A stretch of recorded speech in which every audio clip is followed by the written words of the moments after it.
අපෙන් හැමදාම අහලා වෙන ක්වෙස්චන්ස් ටිකක් තියෙනවා අපේ කස්ටමර්ස්. ඉතින් මම අද හිතුවා මේ ක්වෙස්චන්ස් වලින් කීපයකට ආන්සර්ස් දෙන්නත් කියලා.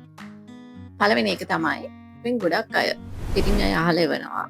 ඒගොල්ලන්ගේ ගොඩක් තට්ටේ පෑදිලා තියෙනවා නම් මේ ප්‍රොඩක්ට් එක යූස් කරන්න පුළුවන්ද? එතකොට ඒකෙන් කොණ්ඩේ වැවෙන්න කොච්චර කාලයක් යනවද? ඒ වගේ ප්‍රශ්න අපෙන් අහලා වෙනවා. එතකොට ඒ වගේ අයට මට කියන්න තියෙන්නේ සාමාන්‍යයෙන් කොණ්ඩේ ගොඩාක් තට්ටේ පෑදිලා වගේ තියෙනවා නම් සතියට 3 පාරක් නැතුව සතියට හැමදාම උනත් පාවිච්චි කරලා කමක් නැහැ. හැබැයි පොඩි ප්‍රමාණයක්. ඒ කියන්නේ මුළු හිස් කබලම වැහෙන්න ලේයර් එකක් ගන්න එපා කවදාවත්.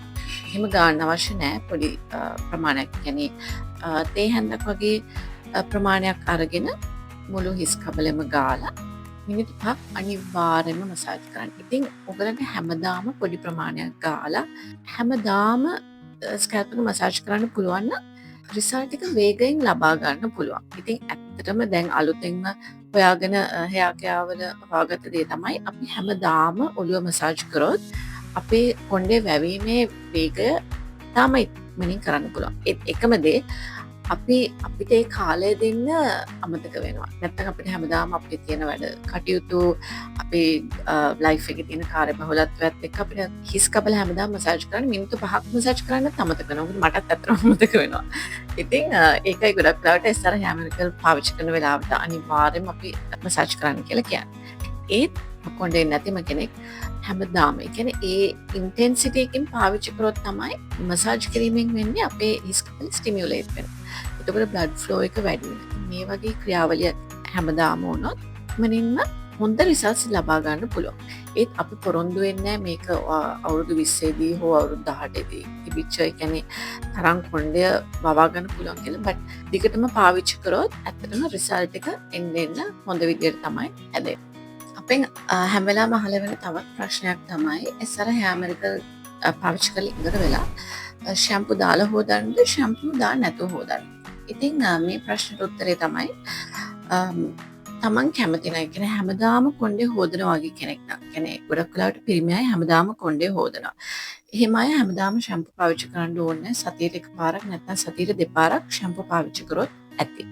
එතකොට ගෑනු අය ගත්තොත් ඒත් හැමදාම නානවා නම් ෂැම්පු පාවිච්චි කරන්න ඕනේ නැහැ. සතියට දෙපාරක් විතර ෂැම්පු පාවිච්චි කරොත් ඇති. මොකද අපි හිතන තරම් ඉක්මනට අපේ හිස් කබල අපිරිසිදු වෙන්නේ නැහැ. ඒත් අපි එළියේ යනවා නම් දූවිලි වදිනවා නම් ඉතින් කොණ්ඩේ නිකන් හොදලා දැම්මොත් ඒ කියන්නේ හිස් කබලට දාඩිය දානවා නම් අපි නිකන් වතුරෙන් හොදලා දැම්මත් ඒ දූවිලි ජරාව දාඩිය හේදිලා යනවා. ඉතින් ගොඩාක් වෙලාවට ෂැම්පු පුළුවන් තරම් අඩුවෙන් පාවිච්චි කරන එක තමයි හොඳ. ෂැම්පු පාවිච්චි කරද්දී තාමත්ම සුළු ප්‍රමාණයක් මේ වගේ පොඩි ප්‍රමාණයක් ඒ කියන්නේ හිතන්න මේස හැන්දකින් භාගයක් වගේ ප්‍රමාණයක් අතට අරගෙන අතෙන් හොඳට ඒ පෙනේනකම් ලාද කරලා ඊට පස්සේ ගාලා හිස් කබල හොදනවා නම් හොඳටම ඇති. ඒකට තව පොඩි ප්‍රමාණයක් අරගෙන කොණ්ඩේ යට කොටස හොදන්න. ඊටු ටික පුළුවන් තරම් වතුරෙන්ම හොදලා අරින්න. මොකද අපිට එච්චරම ෂැම්පු අවශ්‍ය නැහැ. අපේ හිස් කබල හොදලා දාන්න. මොකද අපේ හිස් කබල අපි හිතන තරම් ගොඩාක් ජරාව නැහැ. ෂැම්පු ගොඩාක් පාවිච්චි කරන්න. ඉතින් කන්ඩිෂනර් ඇත්තටම කන්ඩිෂනර් පාවිච්චි කරන්න ඕනේ කොණ්ඩේ වියලි නම් පමණයි. මොකද පිරිමි අය නම් කන්ඩිෂනර් අවශ්‍යම නැහැ. මොකද පිරිමි අයගේ කොණ්ඩේ කොටයි.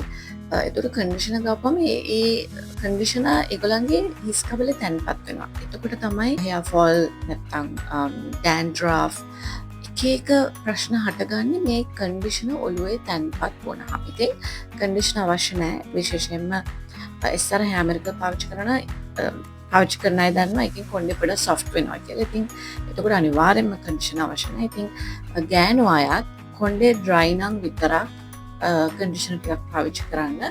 ගොඩාක් ඩ්‍රයි කෙනෙක් නම් කන්ඩිෂනර් ගොඩක් පාවිච්චි කරාට කමන්නේ. ඒත් හැම වෙලාවෙම පොනි ටේල් එකක් වගේ බඳින ප්‍රමාණයක් කොණ්ඩේ මෙහෙම ඇල්ලුවොත් එතනින් පහළ තමයි කන්ඩිෂනර් ගන්න ඕනේ. නැත්නම් මේ අපේ කන් දෙකෙන් පහළ කොටසට විතරයි අපි කන්ඩිෂනර් ආලේප කරන්න ඕනේ. මොකද කන්ඩිෂනර් අපේ ඔළුවේ ගෑවුනාම වෙන අහිතකර දේවල් වැඩි, වෙන ප්‍රශ්න වැඩි. ඒ නිසා තමයි කන්ඩිෂනර් පුළුවන් වෙලාවට හැම වෙලාවම ස්කැල්ප් එකේ ගෑවෙන්නේ නැතුව කොණ්ඩේ යට කොටසේ විතරක් ආලේප කරන්න ඕනේ. ඊළඟට අපෙන් අහන ප්‍රශ්නේ තමයි පොඩි දරුවන්ට SR හැමර් පාවිච්චි කරන්න පුළුවන්ද කියලා.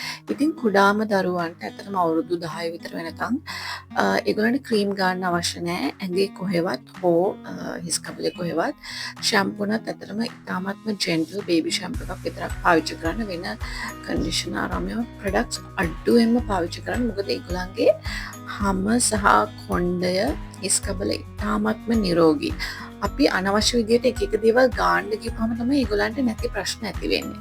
ඉතින් පුළුවන් තරම් කුඩා දරුවන්ට ප්‍රොඩක්ට්ස් අඩුවෙන් පාවිච්චි කරන්න. එතකොට තමයි ඒගොල්ලන්ගේ හැම මේ පරිසරයට හැඩගැහිලා පුළුවන් තරම් පරිසරයට ඔරොත්තු දෙන විදිහට නිරෝගීව හැම තියෙන. නැත්නම් හැමේ මොනවා හරි දෙයක් හටගත්තොත් අපේ හැමට අපේ හැමෙන්ම ශක්තිය තියෙනවා ඒක හොඳ කරන්න. ඉතින් අපි ගොඩක් වෙලාවට ක්‍රීම් වර්ග ගන්න අවශ්‍ය නැහැ. හොඳ වෙන කෙනෙක් පොඩ්ඩක් කැපුණත් තුවාලයක් වුණත් ඒක මුකුත් ගන්න නැතුව නිකන් තිබ්බොත් ඒක නැචරලි හොඳ වෙනවා. ඉතින් ඒ නිසා අපි ගොඩක් වෙලාවට ප්‍රොඩක්ට්ස් යූස් කරන්න අවශ්‍ය නැහැ. ඉතින් අවුරුදු 10 12 විතර වෙද්දී අවුරුදු 12න් පස්සේ ඇත්තටම ගොඩක් ගෑනු ළමයින්ගේ කොණ්ඩේ දිගයි, පිරිමි ළමයින්ට අතරම මුකුත් අවශ්‍ය නැහැ.